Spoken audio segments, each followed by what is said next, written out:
여러분 안녕하십니까? 이어서 춘천에서 전해드립니다. 오늘 원주에서 60명이 코로나19에 확진되는 등 도내에서 신규 확진 판정자 85명이 발생했습니다. 어제 확진자 3명이 발생한 원주 모 병원에 대한 전수조사를 실시한 결과 환자 29명과 종사자 16명이 추가 확진 판정을 받는 등 오늘 오전에만 60명이 확진됐습니다. 또 춘천 11명, 강릉과 속초, 철원이 각각 4명씩 확진 판정을 받아 도내 전체 누적 확진자 수는 13,453명으로 늘어났습니다. 도내 학생 확진자의 절반 이상이 초등학생인 것으로 나타났습니다. 강원도 교육청에 따르면 지난달 도내 학생 확진자 546명 중에서 초등학생의 비율이 59%로 가장 높고 중학생 21%, 고등학생 15%, 유치원생 5% 순으로 나타났습니다. 이달 학생 확진자 79명 가운데 초등학생 비율은 67%로 더 올라갔고 중고등학생의 비율은 각각 10% 초반으로 낮아졌습니다. 강원도의 공공배달앱인 일단시켜가 오는 19일부터 춘천에서도 서비스를 시작합니다.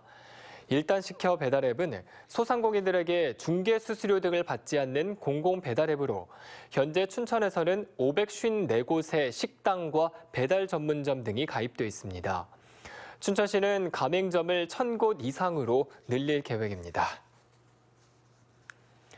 지난해 12월 강원도의 고용률이 소폭 증가한 것으로 나타났습니다. 강원지방통계지청에 따르면 지난해 12월 기준 강원도의 고용률은 58.7%로 지난해 같은 달보다 3.2%포인트가 증가했습니다. 취업자 수도 77만 6천 명으로 1년 전보다 4만 8천 명이 늘었습니다. 특히 농림어업 분야에서 취업자 1만 7천 명이 늘어 증가폭이 가장 컸습니다.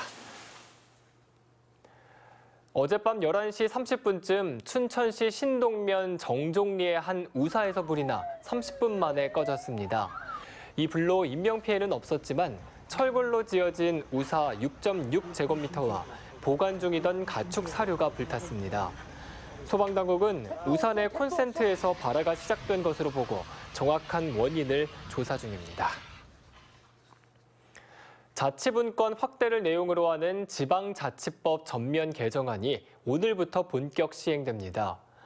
새롭게 시행되는 지방자치법에는 주민 참여 확대와 인사권 독립 등 지방의회의 역량 책임 강화 등의 내용이 담겼습니다.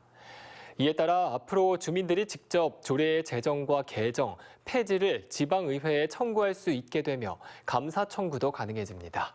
지금까지 춘천에서 전해드렸습니다.